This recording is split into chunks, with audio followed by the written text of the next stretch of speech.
He was owned. His body, someone else's property. His name, chosen by a master. His future, decided by another man's mood. By every measure the world had for him, he was nothing.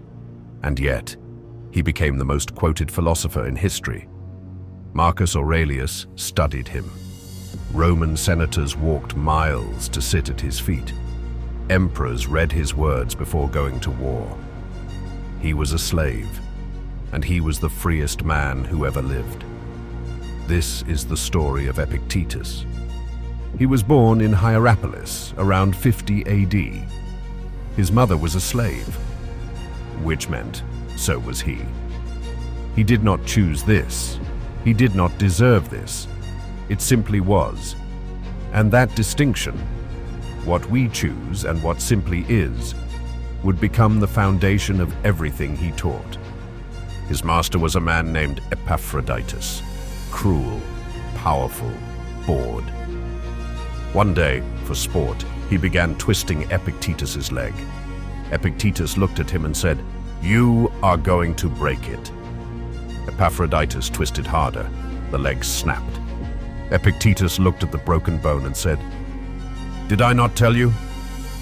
No rage, no tears, just clarity, because he already knew something most men die without learning. There are two things in this world: what is in your control and what is not.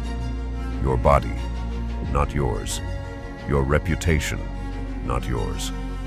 What people think of you, not yours. What happens to you, never yours. But your response, your judgment, your inner world, that no one can touch, no master, no emperor, no god. Epictetus called this the only true freedom, and a slave discovered it because he had nothing else left to discover. He was eventually freed. No one knows exactly how or why. He opened a small school in Nicopolis. No marble, no gold, just words and stone. But words spread.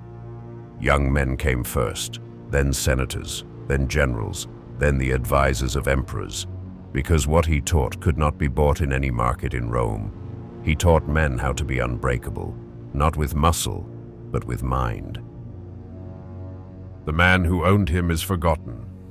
The empire that enslaved him collapsed. The chains that bound him rusted to nothing.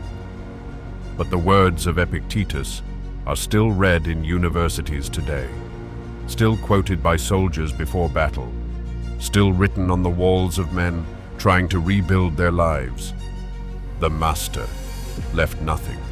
The slave left everything.